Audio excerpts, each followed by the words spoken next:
ڈیرہ غازی خان سے bureau chief Asad Khan sorry کی report کے مطابق انتظامیہ کا price control dengue board of revenue کے انسٹیٹیوٹس اور سموگ بارے جائزہ اجلاس منعقد ہوا۔ دکانوں پر اشیاء خوردونوش کی سرکاری ریٹ لسٹیں نمایاں طور پر اویزاں ہوں گی۔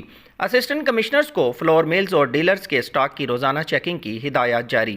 14 دنوں کے دوران گرا فروشوں کو 8,17,500 کے جرمانے کیے گئے۔ دیہی مال مراکز فنکشنل ڈیجیٹل روزنامچہ کا اندراج بھی شروع کر دیا گیا۔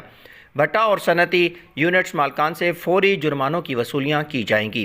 ڈپٹی کمشنر محمد انور بریار کی زیر صدارت اجلاس میں اہم فیصلے کر لیے گئے۔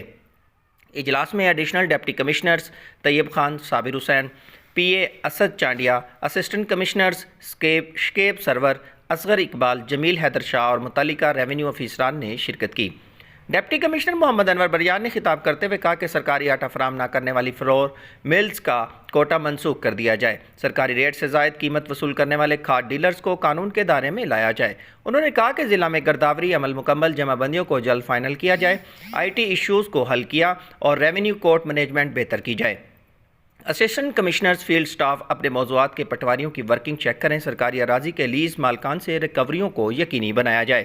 اسسٹنٹ کمشنر اپنے نئے زیر تعمیر دفاتر کے کام کو ضرور چیک کریں۔ سرکاری ملازمین کے خلاف پیڈا ایکٹ کی انکوائریوں کے جلد فیصلے ہوں گے۔ ڈی سی نے کہا کہ سرکاری اراضی پر کاشتکاری کرنے والے قابض افراد کا بھی پتہ چلایا جائے۔ لمبرداروں کی سلیکشن سرحدہ لگانے کا کام جلد مکمل کیا جائے۔ میرٹ پر ریونیو کورٹ مینجمنٹ کی پروگرس کو بہتر کیا جائے۔ دیہی مال مراکز میں ڈیجیٹل انٹریز کو ڈیلی اپڈیٹ کرنے اور مسنگ ڈاکومنٹس کو ٹریس کرنے کا عمل بھی تیز کیا جائے۔ اجلاس میں تمام تحصیلوں کے مال مراکز، گرداوری، جمع بندیوں سمیت دیگر معاملات کا جائزہ بھی لیا گیا۔